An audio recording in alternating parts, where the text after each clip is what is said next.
adicionais da pauta? Bom, na pauta nós temos 5 linhas e 4 espaços. Ou seja, teoricamente, a gente poderia escrever apenas 9 notas. Mas a gente precisa de muito mais do que isso. Tá ok? Então, aí entram as linhas e espaços suplementares. Então, um exemplo disso. Na clave de Sol, por exemplo. Bom, essa última nota aí, a nota que fica na 5ª linha, se chama Fá. Ok? Bom, e se eu quiser um Sol? Como é que eu faço?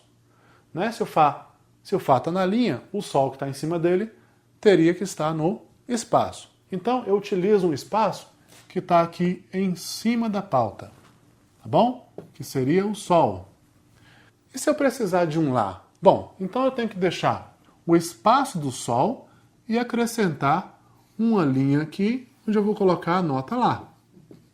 Então tem o espaço do Sol e a linha do Lá. Eu não vou colocar uma 6ª linha na pauta, eu vou colocar uma linha só onde eu preciso, tá bom? Agora tem que tomar cuidado no seguinte, essa linha, ela não pode ultrapassar muito a nota, tá ok? E ela tem que seguir o mesmo padrão da pauta, ou seja, essa distância aqui tem que ser aproximadamente essa distância também que vai para a linha, tá bom? Você não vai escrever um Lá aqui, ou um Lá aqui, tá bom? Tem que seguir o mesmo padrão. Se eu quiser um Si, eu tenho que deixar o espaço do Sol, a linha do Lá e escrever o Si aqui em cima.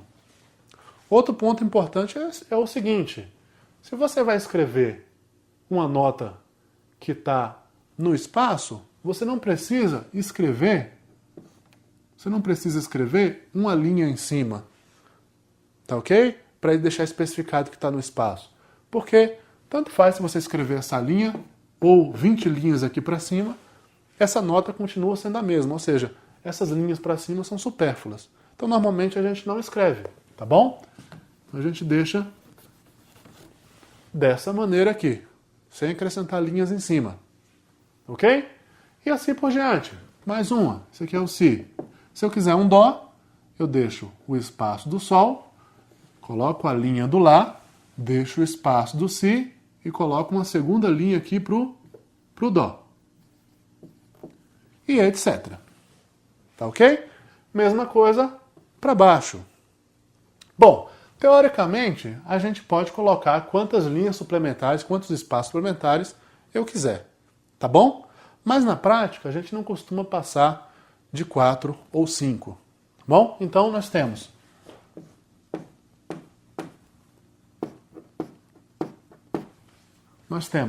as linhas e os espaços aqui em cima da pauta, que são chamados superiores, e embaixo da pauta, chamado inferiores. A contagem dessas linhas, desses espaços. Os superiores, eles são contados de baixo para cima. Ou seja, aqui é o primeiro espaço suplementar, primeira linha.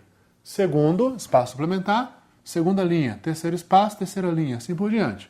E os inferiores, de baixo para cima, ou seja, primeiro espaço, primeira linha. Segundo espaço, segunda linha, e assim por diante. A contagem das linhas e espaços suplementares é sempre em relação à pauta. Ou seja, elas tomam a pauta como base, tá bom? Então, as superiores é da pauta para cima, as inferiores da pauta para baixo. Bom, na sua tela, então, você tem exatamente essa especificação que eu acabei de falar aqui no quadro. Você tem as linhas suplementares superiores e as inferiores e a respectiva contagem de cada uma. Vou falar agora sobre o Dó central e oitavas.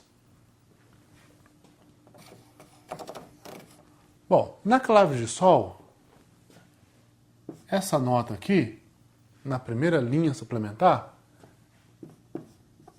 é um Dó. Ok? Na clave de Fá, na quarta linha, claro, essa nota aqui, na primeira linha suplementar superior, também é um Dó. E, na verdade, essas duas notas aqui, elas, na verdade, são o mesmo Dó. Tá bom? Ou seja, se você pedir para alguém tocar essa nota e pedir para tocar essa nota, o resultado sonoro vai ser a mesma coisa.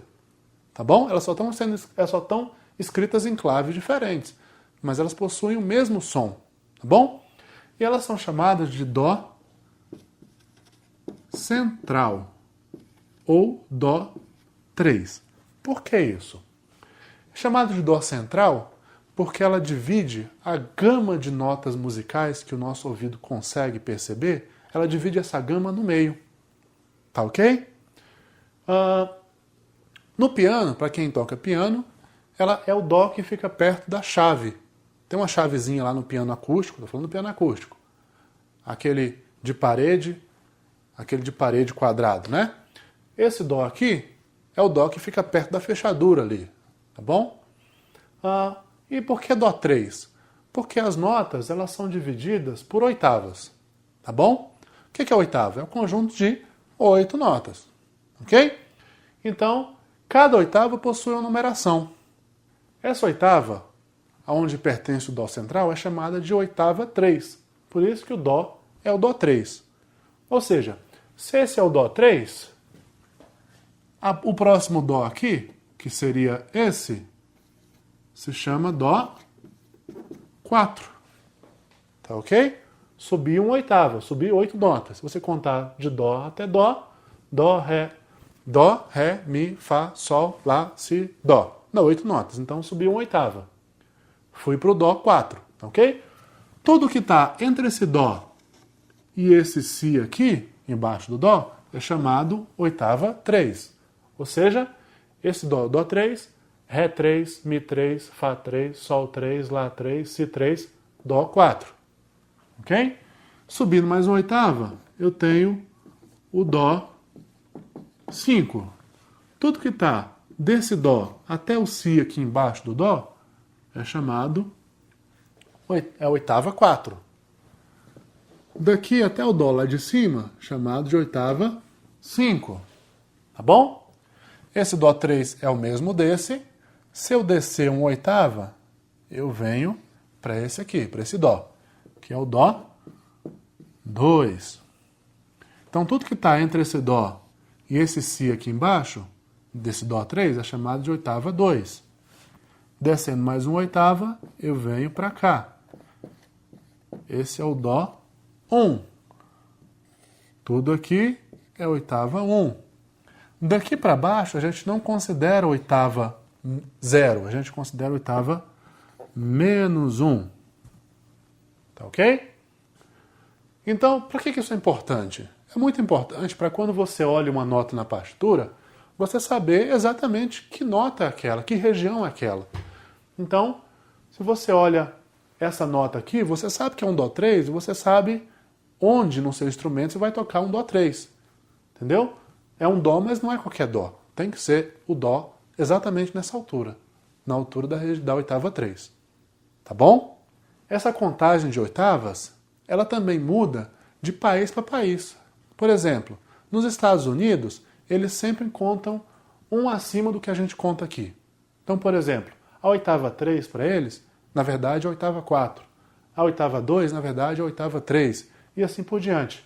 E eles contam a 0, tá? Ou seja, para eles é a 0, essa aqui é a 1, essa aqui é a 2, 3, 4, 5, 6 e assim por diante. Bom, você deve estar se perguntando também por que de existir tanta clave, né? Bom, as claves, elas eram usadas no tempo em que não existiam ainda as linhas de espaço suplementares e no tempo em que a música era estritamente vocal. Ou seja, como nós tínhamos vários tipos de voz, nós tínhamos soprano, contralto, tenor, baixo, barítono, mezzo-soprano, assim por diante, cada um representando, cada um cantando uma determinada região, tá bom? E aí a gente usava uma clave para cada voz, tá bom? Então essas claves acabaram ficando conhecidas pelo nome da voz também. Por exemplo, bom, a clave de Dó na primeira linha, ela ficou sendo conhecida como a clave de soprano, porque era utilizada para as notas do naipe de soprano, ok? Que eram notas mais agudas. A clave de Dó na segunda linha, ela ficou conhecida como clave de mezzo-soprano, ou seja, soprano, só que cantam região um pouco mais grave. Clave de Dó na terceira ficou sendo conhecida como clave de contralto, ou seja, mulheres que cantam na região mais grave. A clave de Dó na quarta linha ficou sendo conhecida como clave de tenor, que são os homens que cantam na região mais aguda. Tá ok? Aí nós vimos para a clave de Fá, que é a clave de Fá na terceira, aqui, que era conhecida como a clave de Fá do barítono, ou seja, são os homens que cantam na região média, nem muito agudo, nem muito grave. E, por fim, a clave de Fá na quarta linha, que era conhecida como a clave dos baixos, tá ok? Que eram os homens que cantavam na região mais grave, tá bom? E, por fim, é que surgiu a clave de Sol, que era usada para o violino, tá bom? E que é conhecida também por esse nome, por clave de violino, tá? Que ela foi utilizada só muitos anos depois, quando começou a ser utilizada a música tocada. Uma outra questão interessante sobre as claves, sobre as oitavas, se refere à transcrição de clave. O que significa isso? É você mudar de uma clave para outra. E qual o objetivo disso? Tornar mais fácil a leitura, principalmente isso, tá ok? Por exemplo, se eu tenho uma clave de Sol, e aí eu escrevo essa nota aqui. Bom, lendo essa nota, nós teríamos Dó, Si, Lá, Sol, Fá. É um Fá, tá ok? Que Fá é esse?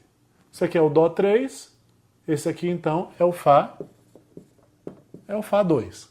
É o Fá 2, é o Fá que está embaixo do Dó 3, tá bom? É muito mais fácil, de repente, eu passar essa nota aqui para outra clave, de modo que ela fique dentro da pauta. Lembrando que dentro da pauta é muito mais fácil de ler do que com muita linha suplementar, com muito espaço suplementar. Então, de repente era melhor fazer isso aqui, ó. Colocar uma clave de Fá e escrever esse Fá 2 aqui na clave de Fá. Se o Dó 3 é o que está aqui na linha, o Fá 2 é esse aqui, ó. Ou seja, continua a mesma nota, o mesmo som. Eu só passei de uma clave para outra. Agora, pelo fato dessa nota que está dentro da pauta, ela se torna muito mais fácil de ler. A leitura dela é mais prática do que essa aqui. Tá ok? Por isso que, por exemplo, o piano utiliza tanto a clave de Sol quanto a clave de Fá. Por quê? Porque a extensão de notas do piano é muito grande. Tá bom? Então é necessário essas duas claves aqui para pegar as notas muito graves e as notas muito agudas. Tá ok? Bom, então qual é a relação de oitava entre essas claves? Eu falei da clave de Sol e da clave de Fá, né? Que foi o seguinte. A clave de Sol, esse Dó aqui é o Dó 3. Esse Dó aqui é exatamente igual a esse Dó aqui na clave de Fá. Tá bom? E qual a relação desses Dós aqui nas claves de Dó? Bom, é muito simples. A clave de Dó aqui na primeira linha é igual a esse Dó aqui. A clave de Dó na segunda é igual a esse Dó aqui também. Ou seja, esse Dó aqui, que é o Dó 3, que é igual a esse Dó 3 aqui, na clave de Fá, ele também é igual aos Dós nas respectivas linhas das claves de Dó, tá bom? Então, o Dó 4, o Dó 3, o Dó na terceira linha, que seria aqui, que também é igual a esse Dó, e a clave de Dó, por fim, a clave de Dó na quarta linha, que também é igual a esse Dó. Então, se você tem essa relação entre as claves, você pode transcrever uma música de uma pauta para outra, tá bom? Você pode passar da clave de Sol para a clave de Dó na primeira linha, da clave de Dó na segunda para a clave de Fá na quarta, tá ok? Bom, se eu tenho essa melodia, essa pequena melodia aqui na clave de Sol, e eu quero transcrever, por exemplo, a clave de Fá na quarta linha. Então, eu escrevo aqui a clave de Fá na quarta linha, e aí é só fazer a relação dessas notas com a clave que eu quero transpor. Então, por exemplo, esse aqui é o Mi 3. Então nós temos Mi 3, Dó 3, aqui seria o Lá 2 e o Fá 2. Tá bom? Então eu pego essas notas e transcrevo para essa clave na mesma oitava. Tá bom? Então, por exemplo, o Dó 3 está aqui, ó, na linha. Ok? Então o Mi 3 estaria em cima do Dó 3. Estaria aqui. O Dó 3 estaria aqui. O Lá 2 tem que estar embaixo do Dó 3. E o Fá 2 aqui, embaixo do Lá 2. Ok? Então transcrevi as mesmas notas na mesma região para outra clave. Se eu quiser transcrever isso para uma clave de Dó, por exemplo, então vou pegar uma clave de Dó, por exemplo, na primeira linha. Então está aqui, clave de Dó na primeira linha. Bom, eu sei que o Dó que está aqui na primeira linha é o Dó 3, que equivale a esse, que equivale a esse. Tá bom? Então o Mi 3 seria o Mi em cima desse Dó 3, que seria aqui. Então nós temos o Mi 3. O Dó 3 estaria aqui. O Lá 2 seria esse. E por fim, o Fá 2. Bom, na sua tela então, você tem as 7 claves e o Dó central em todas elas. Ok? Bom, outra coisa interessante é que a gente pode pegar uma determinada nota e a gente pode colocar uma clave de forma que ela assuma qualquer nota musical. Tá bom? Lembra que eu falei no começo do curso que se eu colocar simplesmente a nota assim, eu não sei que nota que é, porque depende da clave. Tá bom? A clave é que vai definir o nome dessa nota, que pode ser de um Dó até um Si. Se eu quiser que essa nota seja um Dó, bom, para ela ser um Dó, isso aqui é um Dó, Ré, Mi,